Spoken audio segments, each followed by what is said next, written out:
नमस्कार, जय श्रीकृष्ण मित्रांनो. आमच्या चॅनलवर तुमचे स्वागत आहे. जिथे आम्ही तुम्हाला श्रीमद भगवतीचे दिव्य ज्ञान तुमच्यासोबत वाटून घेतो. आज आपण पुण्य म्हणजे काय आणि ते कसे मिळवायचे याबद्दल चर्चा करूया. मित्रांनो, श्रीकृष्णाचे हे दिव्य संदेश शेवटपर्यंत ऐकल्याने आपले जीवन शांतता आणि समाधानाने परिपूर्ण होईल. त्यामुळे कृपया शेवटपर्यंत आमच्यासोबत राहा. श्रीकृष्ण म्हणतात, पुण्य हा फक्त एक कर्म नसून तो कर्म करण्यामागील मानसिकता आणि भावना दर्शवतो.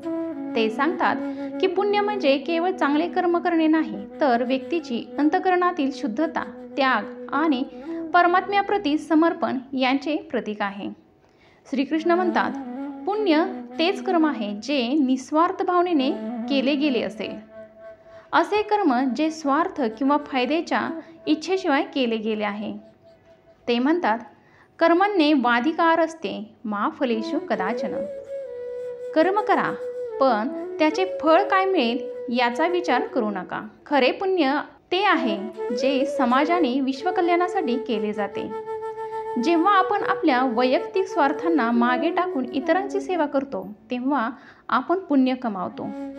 परोपकार, दान आणि सेवाभाव आपल्या आत्म्याला शुद्ध करतात आणि आपल्याला पुण्याच्या दिशेने नेतात. श्रीकृष्ण म्हणतात, पुण्य हे फक्त बाह्य कर्म नाही, तर आत्म्याच्या अंतःकरणातील शुद्धतेशी जोडलेले आहे. जेव्हा आपले मन स्वार्थ, अहंकार आणि ईर्ष्या यापासून मुक्त होते, तेव्हा आपण खऱ्या पुण्याच्या दिशेने वाटचाल करतो. अशा शुद्ध भावनेने केलेले प्रत्येक कर्म पुण्य ठरते. श्रीकृष्ण म्हणतात, निष्काम कर्म म्हणजे फळाच्या इच्छेशिवाय केलेले कामच खरे पुण्य आहे.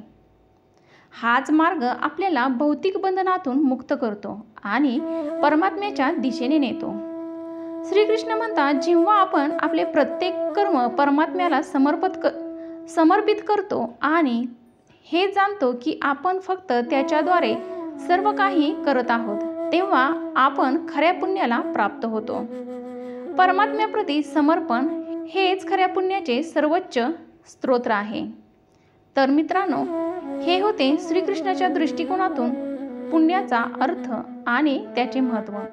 जर तुम्हाला हा व्हिडिओ आवडला असेल तर कृपया तो लाईक करा, शेअर करा आणि आमच्या चॅनलला सबस्क्राईब करा, जेणेकरून तुम्ही आमच्या या आध्यात्मिक प्रवासाशी जोडलेले राहाल. जय श्रीकृष्ण.